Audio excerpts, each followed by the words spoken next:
എല്ലാവർക്കും എൻ്റെ വലിയ പെരുന്നാൾ ആശംസകൾ. രണ്ടാം പെരുന്നാളിന് വന്നിട്ടാണ് കേട്ടോ ഞാൻ ആശംസ പറയുന്നത് നിങ്ങളടുത്ത്. പെരുന്നാളിൻ്റെ തലേ ദിവസം വൈകുന്നേരം ലിനിമോൾക്ക് ഞാൻ കയ്യിൽ മൈലാഞ്ചിട്ട് കൊടുക്കുകയാണ്. അപ്പോൾ അവൾ പറയണു, ഉമ്മ നാളെ ഉച്ചക്ക് നല്ല ദം ബിരിയാണി ഉണ്ടാക്കിയാൽ മതി കേട്ടോ. പെരുന്നാൾ എന്ന് പറഞ്ഞാൽ ഞങ്ങൾക്ക് ആകെയുള്ള രസം എന്താണെന്ന് വെച്ചാൽ രാവിലെ ഈദ്ഗാഹിന് പോവും.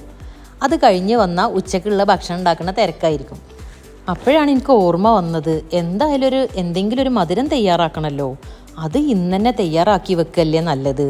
ഞാനും മൈലാഞ്ചി ഇടണമെന്ന് വിചാരിച്ചിരുന്നു, പക്ഷേ ആദ്യം നമുക്ക് ഡെസേർട്ട് തയ്യാറാക്കാമെന്ന് വിചാരിച്ചു. മാങ്ങയാണെങ്കിൽ ഒരുപാട് പഴുത്തിരിക്കുന്നുണ്ട്. അപ്പോൾ എന്തായാലും ഒരു മാംഗോ ക്രീം ഡെസേർട്ട് തയ്യാറാക്കാമെന്ന് വിചാരിച്ചു. അതാണെങ്കിൽ വളരെ സിമ്പിളാണ്, കുറച്ച് ഇൻഗ്രീഡിയൻസ് മതി, പെട്ടെന്ന് തയ്യാറാക്കുകയും ചെയ്യാം. അപ്പം നമുക്കത് തയ്യാറാക്കാം അല്ലേ.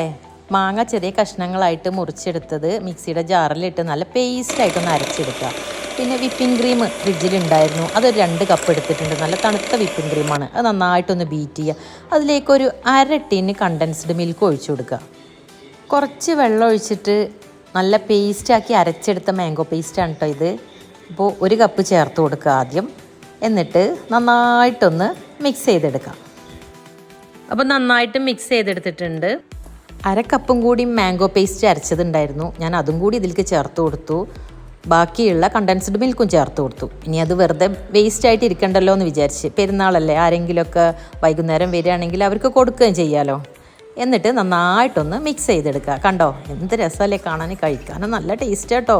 എന്നിട്ട് പരന്നൊരു ഇതേ രീതിയിലൊരു പാത്രത്തിലേക്ക് മുഴുവനായിട്ട് ഒഴിച്ച് വെക്കുക. മുകൾ ഭാഗം അങ്ങനെ ലെവലാക്കി എടുക്കുക. കുറച്ച് മാങ്ങ ഞാൻ ചെറിയ ചെറിയ കഷ്ണങ്ങളായിട്ട് മുറിച്ചെടുത്ത് മാറ്റി വെച്ചിട്ടുണ്ടായിരുന്നു. അത് ഇതിൻ്റെ മുകളിലായിട്ട് മുഴുവനായിട്ട് ഇതേ രീതിയിൽ ഇട്ട് കൊടുക്കാം. കാഷ്യൂ നട്ട് ചെറിയ പീസായിട്ട് മുറിച്ചത് നെയ്യിൽ റോസ്റ്റ് ചെയ്തെടുത്തതാണ്, അതും ഇതിൻ്റെ മുകളിലായിട്ട് ഇട്ട് കൊടുക്കുക. അത് കഴിക്കുമ്പോൾ നല്ലൊരു ടേസ്റ്റാണ് കേട്ടോ. ആ ക്രിസ്പി ആയിട്ടുള്ള കാഷ്യൂ നട്ടും ആ മാംഗോൻ്റെ പീസസും ഈ ക്രീമും എല്ലാം കൂടി ഒരു നല്ല ടേസ്റ്റാണ്.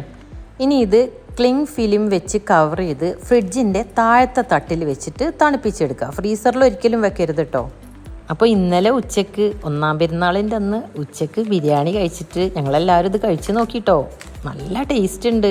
നിങ്ങളെല്ലാവരും, ഇന്ന് രണ്ടാം പെരുന്നാളാണല്ലോ, ഇൻഗ്രീഡിയൻസ് വീട്ടിലുണ്ടെങ്കിൽ ഒന്ന് തയ്യാറാക്കി നോക്കൂ. വളരെ സിമ്പിളല്ലേ, കുറച്ച് ഇൻഗ്രീഡിയൻസ് മതി, എന്തായാലും ഇഷ്ടമാവും. അത്ര ടേസ്റ്റ് ഉണ്ട് ഇത്.